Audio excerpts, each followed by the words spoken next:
Hello, good morning मेरे प्यारे बच्चों। कैसे हो आप सभी। आशा है आप अच्छे हो, मस्त हो, तंदुरुस्त हो, स्वस्थ हो और अपने काम को लेकर के अग्रसर हो।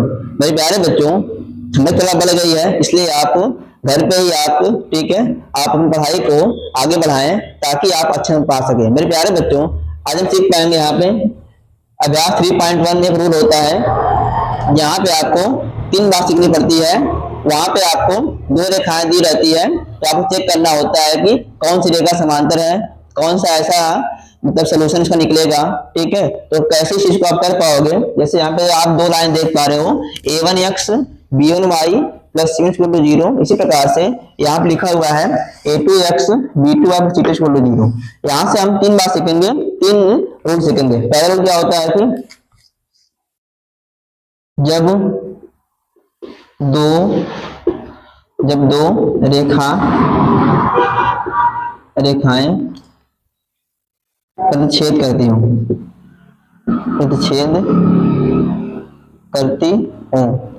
तो इसे क्या कंडीशन बनती है, कैसे जानेंगे। तो क्या करना होगा, यहां से इसका गुणांक दे रखा है a1, यहां से a2 दे रखा है गुणांक इसका, और इसका मान बराबर नहीं होना चाहिए b1 अपान में b2 के। यानी कि अगर कंडीशन ऐसे बनेगी तो 2 लाइन क्या करेंगी, परिच्छेद करेंगी, आपस में कट करेंगी और उसका केवल एक हल मिलता है। तो सिंबल कैसे होता है इसका है, आइए यहाँ पे देखते हैं सिंबल मेरे प्यारे बच्चों। यहाँ पे इसका ऐसे होता है, एक लाइन ऐसे जा रही है, एक लाइन ऐसे जा रही है यहाँ पे। ठीक है, तो सिंबल इसका ऐसे बनता है और यहाँ पे कट कर रही है, इसलिए इसका केवल एक हल मिलता है। क्या मिलता है, केवल एक हल, केवल एक हल, केवल एक हल होता है। और लाइन क्या करती है, आपस में प्रतिच्छेद करती है। क्या करती है, प्रतिच्छेद करती है। इसको हम बोल सकते हैं संगत भी। क्या बोल सकते हैं, संगत। अगर जहां पे हमें सोल्यूशन मिलता है किसी भी 2 रेखा का, या तो सोल्यूशन का एक मिले या सोल्यूशन का अनंत मिले, तो अगर उसका हल मिलता है तो हम कह सकते हैं उसको केवल संगत है। आप संगत हल बोल सकते हो, या तो आप कह सकते हो कि केवल एक हल को आप बोल सकते हो अद्वितीय। क्या बोल सकते हैं, अद्वितीय, अद्वितीय। ठीक है, सेम बात करनी यहाँ पे है। सेकंड बात यहाँ पे मेरे प्यारे बच्चों आपको सीखनी है। सेकंड बात यहाँ पे, अगर जब दो रेखाएं समांतर होती हैं, तो इससे कोई हल नहीं मिलता है। क्यों, क्योंकि आप देखो यहाँ पे इसका कंडीशन कैसे बनती है। तो कंडीशन बनती है a1 अपान में a2 बराबर b1 अपान में b2, और यहाँ पे बराबर नहीं होता है c1 अपान में c2। यानी इसका जो तीसरा अनुपात होता है मेरे प्यारे बच्चों, वो बराबर नहीं होता है। अतः लाइन कैसे होंगी, समांतर होंगी। तो सिंबल कैसे बनता है इसका है, आप देखो 2 लाइन ऐसे बनती है ना, समांतर ऐसे होती है और कभी ये काटेंगे नहीं आपस में। इसको अनंत तक बढ़ाते जाओ, कभी काटेंगे नहीं। तो हम कह सकते हैं कि इसका कोई हल नहीं मिलता है। तो इसको आप कह सकते हो इसके कोई हल नहीं है, इसके कोई हल नहीं मिलते हैं, कोई हल नहीं मिलता है या होता है, इसलिए इसको आप असंगत बोल सकते हो।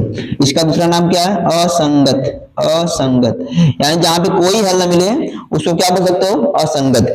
इसी कंडीशन यहाँ मेरे प्यारे बच्चों क्या हो सकती है, यहाँ पे जब दो रेखाएं संपाती होती हैं, तो तब क्या होता है। तो उसका जो कंडीशन कैसे बनती है इसको देखते हैं। देखो आप यहाँ पे, तो कैसे कंडीशन बनती है, a1 अपान में a2 बराबर b1 अपान में b2 बराबर c1 अपान में c2। यानी कंडीशन कैसे बनती है, ऐसे बनती है। तो हम कह सकते हैं यहाँ पे इसके अनंत हल होते हैं।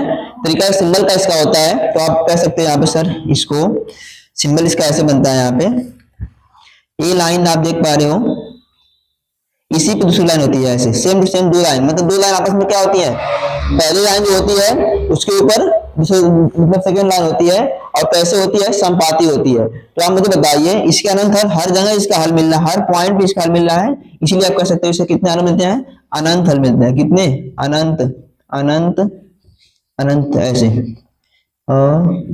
अनंत हल इसके होते हैं,